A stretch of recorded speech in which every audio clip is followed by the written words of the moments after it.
రక్షాబంధన్. ఓహ్, అసలు రాఖీ పండుగ అంటే చాలు ఒకలాంటి ఉత్సాహం ఉరకలేస్తుంటుంది కదా. రండి, అసలు రాఖీ అంటే ఏంటి, ఈ రక్షాబంధన్ గురించిన విషయాలు ఏమున్నాయో తెలుసుకుందాం రండి.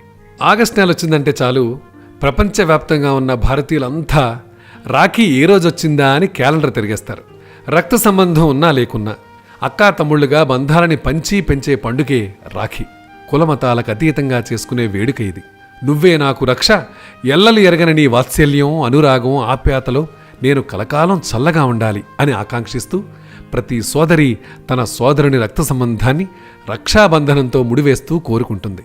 సోదరుడి మణికట్టుపై సోదరి కట్టే రక్షాబంధన దారాలు అనురాగాల మొగ్గలు తొడిగి ఆప్యాయత కుసుమాలు వికసించి వాత్సల్య పరిమళాలు వెదజల్లుతాయి. రాఖీ పండుగ అనేది ఈనాటిది కాదు. దీని మూలం మహాభారతంలోనే ఉంది. శ్రీకృష్ణునికి శృతదేవి అనే మేనత్త ఉండేది. ఆమెకు శిశుపాలుడు అనే వికృతమైన పిల్లవాడు పుట్టాడు. ఎవరి చేయి తగిలితే అతను సాధారణంగా మారిపోతాడో అతని చేతిలోనే శిశుపాలుడు మరణిస్తాడని పెద్దలు చెప్తారు. మనకు తెలుసు కూడా. ఒకరోజు శృతదేవి ఇంటికి శ్రీకృష్ణుడు వచ్చాడు. అతని చేతిలో శిశుపాలుని ఉంచగాని చక్కటి పిల్లవాడిగా మారిపోయాడు. పిల్లవాడు మామూలు రూపానికి వచ్చాడని మొదట సంతోషించినా అతని చావు శ్రీకృష్ణుని చేతిలో ఉందని తేలిపోవడంతో శృతదేవి భయపడిపోయింది. తన కుమారుణ్ణి చంపే పరిస్థితి వచ్చినా పెద్ద మనసుతో క్షమించమని శ్రీకృష్ణుణ్ణి వేడుకుంది. దానికి శ్రీకృష్ణుడు కరిగిపోయి, సరే అత్తయ్య గారు, ఇతను చేసే తప్పులను క్షమిస్తాను, కానీ 100 తప్పులు దాటితే మాత్రం దండించక తప్పదు అని వరమిచ్చాడు. శిశుపాలుడు పెరిగి పెద్దవాడయి చేది అనే రాజ్యానికి వారసుడయ్యాడు. ఒక రాజ్యానికి రాజు, పైగా శ్రీకృష్ణుడికి బంధువు అయినా ఎంతో దుర్మార్గంగా ప్రవర్తించేవాడు శిశుపాలుడు. రాజ్యంలో నిండు సభలో శ్రీకృష్ణుని దూషించడం మొదలుపెట్టాడు. ఆ రోజు చేసిన పొరపాటుతో శిశుపాలుని 100 తప్పులు పూర్తవడంతో శ్రీకృష్ణునిలో సహనం నశించింది.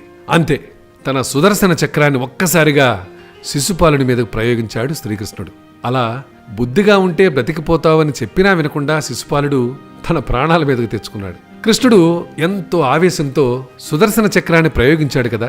ఆ సమయంలో అతని వేలు కూడా కాస్త తెగింది. ఆ వేలికి కట్టేందుకు నలుగురు 4 దిక్కులకి పరుగుదీశారు. కానీ అక్కడే ఉన్న ద్రౌపది మాత్రం ఏమాత్రం ఆలోచించకుండా తన చీర కొంగును చించి శ్రీకృష్ణుని వేలుకి రక్షగా చుట్టింది. నన్ను అన్నగా భావించి ఆదుకున్నావు కాబట్టి నీకు ఎలాంటి ప్రమాదం వచ్చినా నన్ను తలుచుకో, వెంటనే నిన్ను ఆదుకుంటాను అని అభయమిచ్చాడు శ్రీకృష్ణుడు. ఈ సంఘటనే రక్షాబంధనానికి నాందిగా నిలిచిందని చెప్పొచ్చు. ప్రమాదాలు కలుగుతాయనే కారణంగా వాటి నుంచి రక్షణ పొందటానికి కట్టుకునే ఆనవాయితీ నుంచి ఈ రక్షాబంధనం వచ్చినట్టు తెలుస్తోంది. మన పూర్వకాలంలో వస్తున్నటువంటి ఆచారం, తోబుట్టులు కానీ వరుసగా అన్న చెల్లెలు కానీ కుల మత భేదాలు లేకుండా అన్నకు చెల్లెకు అన్న రక్షణ, అన్నకు కూడా చెల్లె రక్షణ, కలిసి జీవితం, సోదరి భావంతో జీవిద్దాం అనే కోసం ఈ రక్షాబంధన్ అనే కార్యక్రమం మన పూర్వీకులు తీసుకొచ్చారు.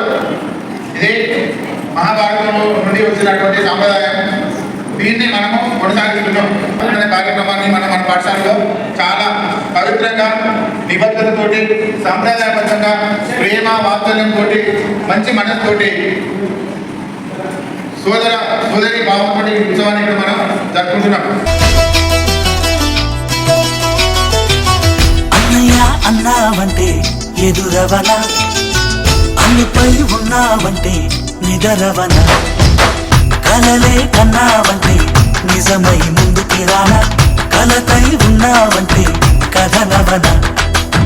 అమ్మలో ఉండే సగం అక్షరం నేనే, నాన్నలో 2వ సగం లక్షణం నేనే. అమ్మతోడు నాన్నతోడు అన్ని నీకు అన్నే చూడు, చెల్లిపోని బంధం నేనమ్మా, చిటి చెల్లెమ్మా, వెళ్ళిపోని చుట్టం నేనమ్మా. అన్నలోని ప్రాణం నువ్వమ్మా, చిటి చెల్లెమ్మా, ప్రాణమైన చెల్లిస్తానమ్మా.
happy in our school celebrating Raksha Bandhan.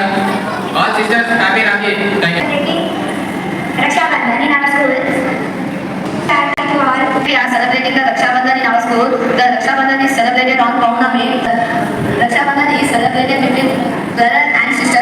The relation between brother and sister are very standard.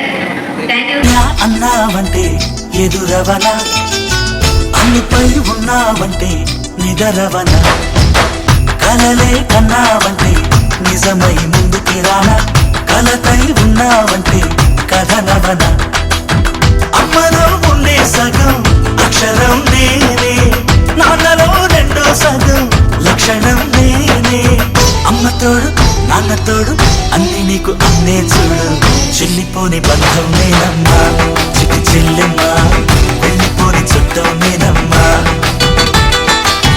అన్నలోని ప్రాణం నువ్వమ్మా చిటి చెల్లెమ్మా ప్రాణమైన చెల్లిస్తానమ్మా నయ్య సన్నిధి అదే నాకు పెన్నిధి కనిపించని దైవమే ఆ కనులలోన ఉన్నది అన్నయ్య సన్నిధి తీగ పువ్వులమై ఒకే గూటి దింబెలమై ఒకే తీగ పువ్వులమై ఒకే గూటి దింబెలమై చీకటిలో వేకువలో చిరునవ్వుల రేకులలో కన్న కడుపు చల్లగా కలిసి మెలసి ఉన్నాము आई की कलाई राखी से जब बहना खूब सजाए बहना के शुभ हाथों से भाई की बला टल जा कुमकुम का तिलक माथे पे भाई के आशीष से ही बहना की खुशी जीवन में ये राखी तो प्यार का उत्सव है रिश्तों का बंधन है ये राखी तो प्यार का उत्सव है रिश्तों का बंधन है राखी की डोर ने बांधा रिश्ता भाई बहनों का कच्चे धागों ने जोड़ा पक्का रिश्ता जन्मों का ये राखी तो प्यार का उत्सव है रिश्तों का बंधन है ये राखी तो प्यार का उत्सव है रिश्तों का बंधन है పలికింది నెలను నేనే నీలి నింగి నేనే కన్నుల్లోని నీరే నేనమ్మా ఆ నన్ను నువ్వు చాలని కమ్మా ఇంటి చుట్టూ కాలిని నేనే తోరణాన్ని నేనే తులసి చెట్టు కోటను నేనమ్మా ये बंधन तो प्यार का बंधन है जन्मों का संगम है ये बंधन